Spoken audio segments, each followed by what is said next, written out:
பெருங்காயம், ஊற வச்ச பருப்பில் பெருங்காயம், மஞ்சத்தூள்,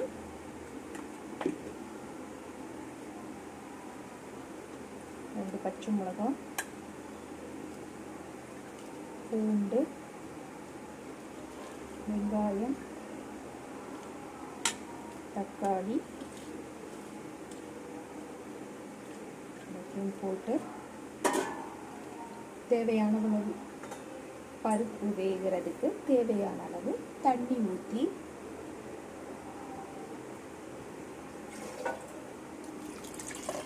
பருப்பு ஊறுறதுக்கு தேவையான அளவு தண்ணி ஊற்றிட்டு மூடி வேக வச்சிடலாம். ஒரு 5 விசில் வர அளவு வேக வச்சிடலாம். பருப்பு வெந்துருச்சு. இப்போ ஒரு கடாயில் தேவையான அளவு எண்ணெயை ஊற்றி எண்ணெய் காஞ்சதும் கடுகு,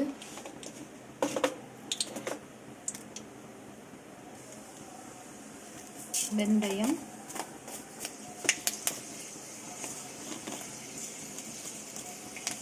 சீரகம் போட்டு வெடித்ததும் வெங்காயம்,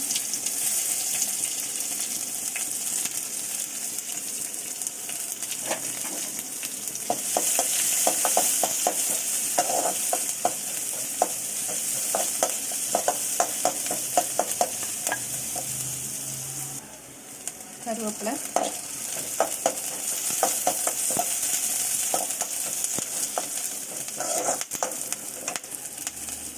தக்காளி,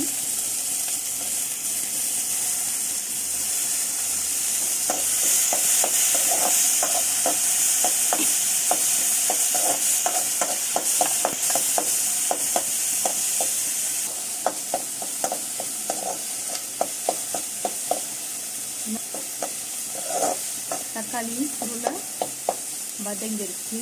வதங்கின பிறகு உப்பு,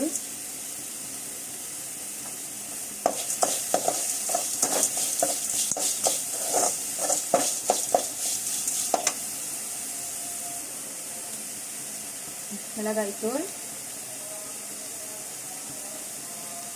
நான் 2 ஸ்பூன் போட்டிருக்கேன். உங்கள் காரத்துக்கு ஏற்ற மாதிரி நீங்கள் போட்டுக்கோங்க.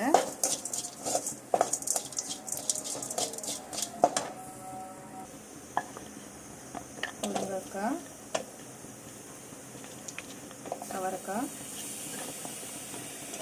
கத்திரிக்காய், கேரட்டு,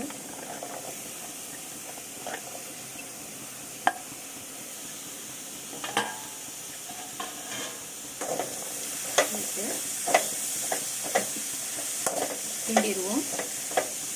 நல்லா கிண்டணும். காயில் மிளகாத்தூள் பிடிக்கிற மாதிரி கிண்டிடணும். மிளகாத்தூள் படுற மாதிரி கிண்டிட்டு தேவையான அளவு தண்ணி ஊற்றணும். நம்மளுக்கு எவ்வளோ சாம்பாருக்கு தேவையான தண்ணி ஊற்றணும்னு பொறுத்து தண்ணி ஊற்றிக்கலாம். காய் வேகிறதுக்கு தேவையான தண்ணி ஊற்றிடலாம்.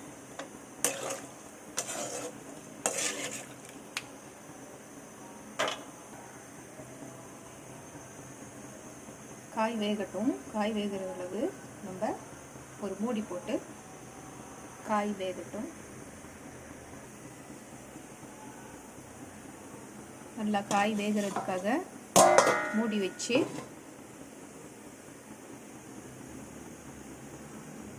காய் வேகிற நேரம் வரையும் வெயிட் பண்ணுவோம்.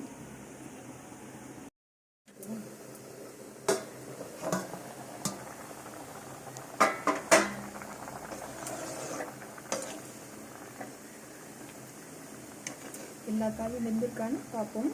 நல்லா வெந்திருக்கு. கொஞ்சமாக புளி தண்ணி ஊற்றிக்கலாம்.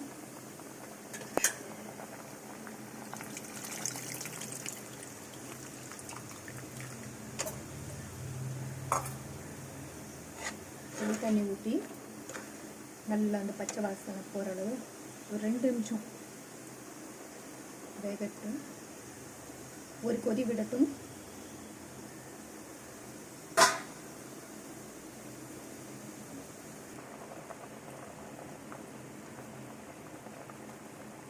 புளி தண்ணி ஊற்றி காய்கறி நல்லா கொதிச்சிருச்சு.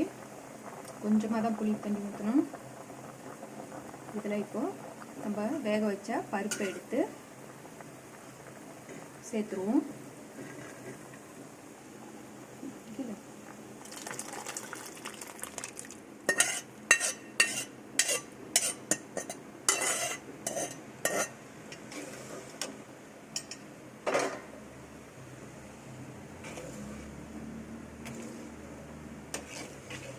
உப்பு காரம் பார்த்துருவோம்.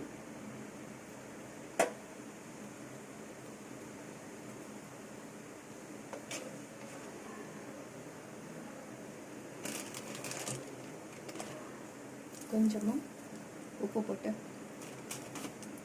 லேசாக ஒரு கொதி வரும் பொழுது கொத்தமல்லி கருவேப்பிலை போட்டு இறக்குவோம்.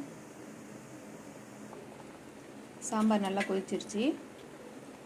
மல்லித்தலை கருவேப்பிலை போட்டு